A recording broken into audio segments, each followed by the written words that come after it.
आता कसं आहे ना, माहेरी आल्यावर काही काम पण नसते, मस्त आराम करायचा. जेवण वगैरे केली होती, आंघोळ पण केली होती आणि केस धुतले होते. म्हटलं थोडं बसावं आणि चांगले सुकतात केस, तोपर्यंत आपल्या एडिटिंगचं काम होतं थोडंफार, ते करून घेतलं सगळं.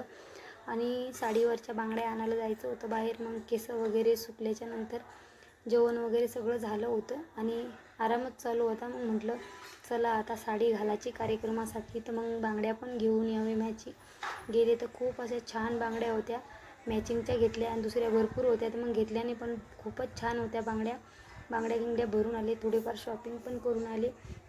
आणि रात्री मेहंदी काढली, अशी साधी आणि सिंपल काढायची इच्छा नव्हती, कंटाळा आला होता, पण मग काढली. कोण आणली होती मम्मीने आणि बांगड्या पण घेऊन आले. आणि मग दुसऱ्या दिवशी असा काही मेकअप केला होता, पण ज्या बांगड्या आणल्या त्या बांगड्या घातल्याच नव्हत्या, मी दुसऱ्या आणल्या होत्या, मग त्याच घातल्या. भरपूर असे पाहुणे आले होते. आता कसं आहे, आपण कोण्या कार्यक्रमातच भेटीगाठी होतात, असं तर जात नाही, कामाकामी जातात. पण मस्त असा मेकअप वगैरे केला आणि मग पूजा होती ती पण आम्ही करून घेतली. आणि असं काय होतं, कार्यक्रम होता, घरभरणीचा कार्यक्रम होता, त्याच्यासाठी आम्ही गावी आलो होतो. याचा मोठा ब्लॉग आपल्या चॅनलवरती लवकरच येणार आहे.